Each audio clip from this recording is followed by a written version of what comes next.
ایسے ایکسٹریمسٹ کو قومی سیاسی دھارے میں لانے کے لیے آپ دیکھ رہے ہیں کہ کھیل کھیلا جا رہا ہے اور یہ لوگ سیاسی جماعتوں کے ناموں سے رجسٹرڈ ہو رہے ہیں. ویڈیو کلپس موجود ہیں جس طریقے سے گمراہ کن انفارمیشن دے رہے ہیں, جس طریقے سے یہ گندی زبان استعمال کر رہے ہیں. آپ ان کو دینی علماء تو نہ کہیں.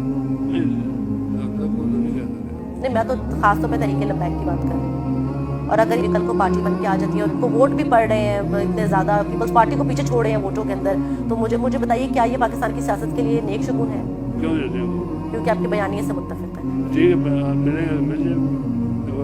تو پاکستانی سیاست کے اوپر اس کے کوئی منفی اثرات آپ نہیں دیکھتے اس رجحان کے کہ شدت پسندوں کو, ایسے لوگوں کو جن کے اوپر بین لگا ہوا ہے, وہ لوگ جو ریاست کی رٹ کو چیلنج کرتے ہیں, ان کو ہم رجسٹرڈ کریں الیکشن کمیشن میں, لوگ ان کو ووٹ دیں اور یہ جسٹیفیکیشن ہے کہ وہ آ جائیں؟ نہیں ہے نا, تو نہیں ہونے چاہیے نا. کیبلوں پر بیٹھ کر میرے بارے میں بکواس کرتے ہیں, میں نو بلاؤ نا.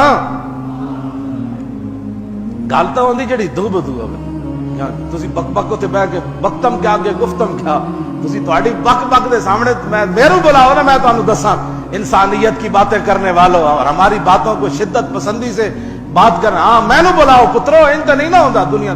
تسی بلاؤ, جج بلاؤ بٹھاؤ تے میں بھی آ جانا. جن کو کل واللہ پڑھنی نہ آئے, اللہم انا, تسی جڑا میرے خلاف بکواس کیبلاں تے بیٹھ کے کر دین نا, پہلے وہ 6 کلمے سنان. میں تو صحیح گل کر رہا.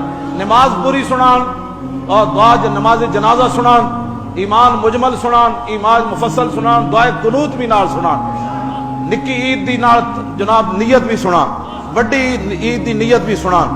نالے دسن کے فرض کس سے ثابت ہوتا ہے, واجب کس سے ثابت ہوتا ہے, سنت کس سے ثابت ہوتا ہے, مکروہ کس سے ثابت ہوتا ہے, اطاعت کس سے ثابت ہوتا ہے, حرام کس سے ثابت ہوتا ہے, مکروہ تنزیہ کیسے ثابت ہوتی ہے, مکروہ تحریمی کیسے ثابت ہوتی ہے, حدیث حسن لذات ہی کیا ہوتی ہے, حسن لغیری کیا ہوتی ہے, حدیث صحیح کس کو کہتے ہیں. یہ ساریاں گلاں پہلے وہ پتر سناون تو پھر میرے بارے بک بک کرن. ہاں سمجھ آئی نا بات. میں نو بلاؤ, میں کوئی رکیا تے آ نہیں نا اتنے بہ کے جی یہ دیکھے مولانا کیسی تقریر کر رہے ہیں. پتر میں تو کدی کیتی نہیں تقریر. ہاں تقریر تو ہوئے جڑی امام احمد رضا کی تھی, ہاں تقریر تو ہوئے جڑی پیر میر علی شاہ کی تھی, تقریر تو ہوئے جڑی داتا علی اجویری کی تھی, مجدد الفسانی کی تھی, چلتے چلتے حضرت عمر کی تھی, عثمان غنی کی تھی, حیدر کرار کی تھی, صدیق اکبر کی تھی, ابو ہریرہ کی تھی, بلال کی تھی, خالد بن ولید کی تھی. میں کیڑی تقریر کرنا, میں تو انہاں دیاں گلاں نقل کرنا. تانوں تو یہود و نصارا نے خریدیا کہ محمد عربی دے دین دے خلاف ایہو جا پراپگنڈا کرو, ایہو جیاں بک بک کرو. تساں ہی تے سارے, تساں ایک بندے کول پیسے ہوندے نے, انہوں تساں بلیک میل کر دیو, اے میڈیا والے, پھر اودے کولوں پیسے لے دیو, پھر دوسرے نو بلیک میل کر دیو, پھر تیسرے نو, پھر جدا 100 کنال وچ محل ہوے انہوں جا کہندے اسی میڈیا دین لگے ہو, کہندا بس 10 کروڑ تسی لے لو, میڈیا تے نہیں دینا. سانو نہیں پتہ تساں کیڑے کرتوت کر دیو, سارا کچھ سانو پتہ ہے. وقت آن دی دیر ہے. ہاں ہاں ہمارے چارہ گر کو نوید ہو, صف دشمناں کو خبر کرو, وہ جو قرض رکھتے ہیں جہاں پر وہ حساب ہم چکا دیں گے. ہاں اس واسطے حضور کا دین تخت پر لانا ہے. ہاں کیوں جی, ہاں حضور کا دین تخت ہوتے ہوئے تے پیٹ تے پتھر بدا بھی ہوئے تے صحابہ نو بیماریاں نہیں لگ دی.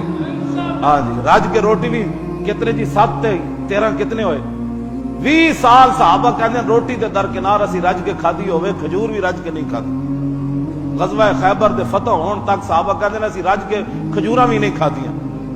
20 سال تک صحابہ دیاں صحتاں تے خراب کوئی نہیں ہوئیاں. امیر حمزہ ایک ہاتھ 35 کلو دی تلوار چاندے سن تے دوسرے ہاتھ بھی پہنتے, کتنے بن گیا میدان احد آپ دے 2 ہاتھاں 2 تلوار سن, 70 کلو تے آپ نے ہاتھاں وچ وزن چکے ہوئے تھے. کھجور بھی رج کے نہیں سن کھادے. میں کہا اقبال ہے پاور کدھروں آئی, ایتھوں تے ہریسے تے کھا کھا کے منڈے نہیں جناب انج بکرا ڈھان لگے بھی 5 منڈے بکرے ڈھاندے. امیر حمزہ 70 تلوار انج کن چلا رہے سن. اے پاور کتھوں آئی؟ کہنے لگا قوت سلطان و امیر از لا الہ اور ہیبت مرد فقیر از لا الہ. کہندا ہریسیاں دی تے گوشتاں تے یخنیاں دی پاور نہیں سی, لا الہ الا اللہ محمد رسول اللہ دی پاور. بازار وکانا سونا تے سونا کئی قسماں نہ ہونا. بس ہن تہاڈے تے منحصر ہے. ہاں تسی ہن کی فیصلہ کرنا ہے تہاڈے اوتے.